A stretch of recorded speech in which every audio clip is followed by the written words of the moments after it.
feed me lunch. Yay! Okay. So I have like assembled the things that I'm gonna cook with on my countertop. I went to the farmer's market last week and I got some this is actually zucchini. I got a whole lot of what are ugly oyster mushrooms. And then some dill. I pulled out this mackerel, which I've had in my pantry for a while. I don't actually know if I want to use it or not. And then pasta, and then later there will be cheese involved. This is like what I call a pantry meal, or basically like my goal is to be able to not leave the house. Thing number 1 to do with your pasta water, put salt in. Very necessary.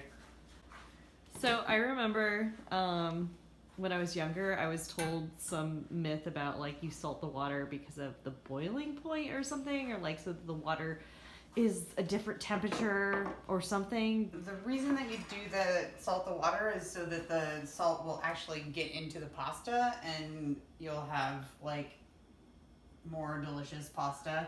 Yeah. Salt just like is effective at making things taste better, and for a lot of reasons. I mean, it does also change the temperature of the boiling point. But that's like not why we do it. Not really why we do it. Yeah. Sometimes you just buy dill because it looks beautiful, and now it's gonna go into pasta. This is the part where I chop vegetables. Very interesting. Yeah, like the aim is to get each piece like more or less close to the same size. Aiming for that too hard is like a thing that slows people down in the kitchen. Yeah. So perfection is not necessary when it comes to making all of your vegetable bits like the same size and shape. That is very helpful in the kitchen. By kind of prepping all of my veg before I start cooking it, I'll be able to manage the sequencing better. But I'm also just kind of like killing time because I know that the pasta is gonna take from getting the water to boil to cooking the actual pasta is gonna be about 20 minutes, which is definitely longer than I need to cook the vegetables and the mushrooms. Yeah. I just pulled out some butter. Oh. So I'm gonna saute the zucchini and the oyster mushrooms in butter and olive oil, which is like my kind of go-to fat combination. I really like butter. Yeah. Butter is not the devil. Also, I think it's ridiculous that the farmer's market were like selling these as uglies. The non-uglies have like less of this kind of fraying around the edge. Is like the only explanation that I can come up with. Never question the mushroom guy. Seriously. They have all of the knowledge. I'm waiting for my cast iron to come up to temperature before I put the butter on and start the actual cooking process. I'm just gonna chop up my dill, which because I already rinsed it when I bought it last week, I don't have to worry about cleaning it. So this is one of the like kitchen hacks that I really like. I put a like pour spout like you see in the bartender's alcohol collection on my oils, and then keep them right here by the stove where I cook. Where do you get those? You can buy them on Amazon. You can buy them at like Bevmo, probably Bed Bath & Beyond. In goes the mushrooms.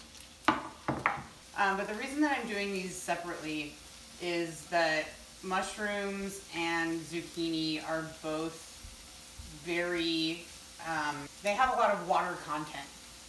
And in order to get some browning on both the mushrooms and the zucchini, I want to limit the amount of liquid that's like released into the pan. One of the ways to achieve that is by doing them separately, but it's also just kind of like paying attention to what volume of stuff is in here. Mm-hmm. And then also, like, while they don't either of them take a long time to cook, they do take different amounts of time to cook.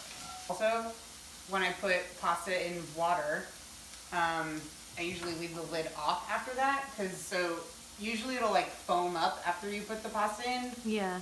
But if you leave the lid off, then it doesn't do that. Huh. And it's not like it really retains enough additional heat by keeping the lid on to make a difference in the cooking time. So you can see that I let these sit in the cast iron for a little minute, and then they've started to pick up some browning. Yeah. So they're looking really good. I think I'm gonna have them in here for like another minute or two.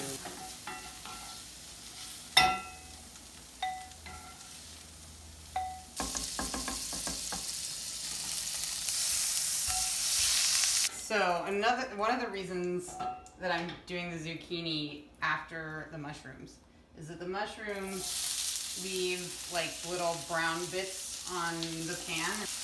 Meat does the same thing. It's called fond, F-O-N-D, fond. It's just like kind of tasty brown bits that you want to keep in your dish. And that's your salt. Yeah. Oh, yes. This is my salt, my little salt, egg, pig, whatever you want to call it. Love having salt that you can just reach for and put literal pinches in when you're cooking is a really great thing to do in your kitchen. This is my spice cabinet. More proficiency. It is a lot of spices, and actually one of the things that I need to optimize in this kitchen because it is hard to find anything. For example, what I'm looking for right now is the red pepper flakes. Ah.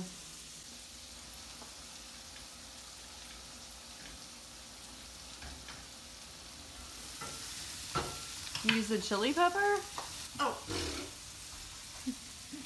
Yes. No matter how much preparation you put into your kitchen, if you're blind, then you're not going to find the red pepper flakes.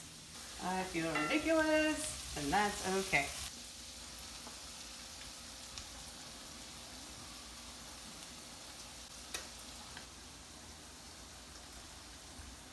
Did you add dill already?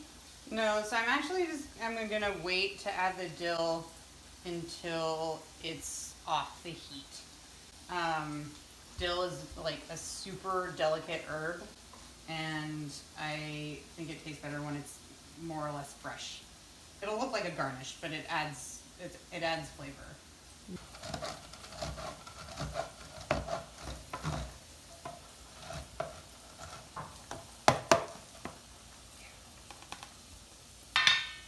Ta-da!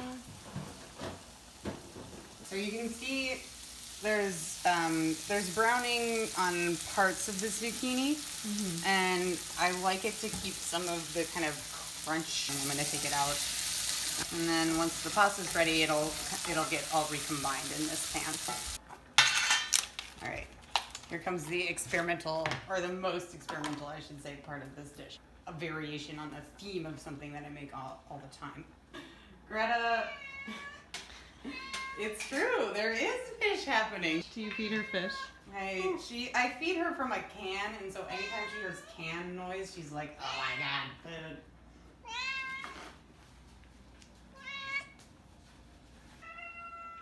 So I have a whole bunch of cans of tuna, and I was thinking about putting tuna in this at first, and I was like, not super sold. But then I remembered that I had this left over, and it's a mackerel. It's kind of a milder flavor, surprisingly enough. And I think it won't overpower any of the other things in this dish. The thing that I love the most about these particular pots is that the lid has this like grated part, Yeah, so you that's can great. drain pasta directly. One thing that is always a good idea to do when you're making pasta is reserve a little bit of the pasta water, which you can use, especially in a dish like this where there's not really a sauce of any particular like familiarity. The pasta water will help all of the ingredients form kind of a sauce. The pasta, mushrooms and the vegetables, add the mackerel, stir all together. All right, she's gonna give us small.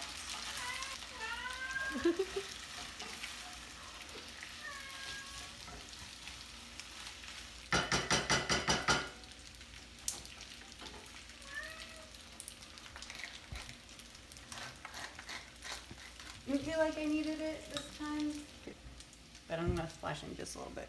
You get a feel for if the pasta looks, if the dish looks dry or wet, and then kind of adjust from there. So the, like, if it seems like it's sticking to the pan too much, or it seems like it's just, I don't know, if it just looks dry. If it looks too wet, like, let it continue to cook for a little bit longer. Oh, I guess here. Oh, Let's yeah. we can You put spent this so much in. time chopping that. Okay, baby G, you can have some fish. Happy ending. I'm such a sucker. I used to have willpower. Ooh, pasta. Now we eat. Let me get a mushroom in there. Yeah, get it. Mm-hmm. Yay. That was really good. It's really good. Thanks, Becca. Yeah, I'm excited to eat it. I'm hungry. Ooh, Alton Brown. Oh, yeah. Here over time. Yeah. Um, He would tell you the boiling point of water. you would.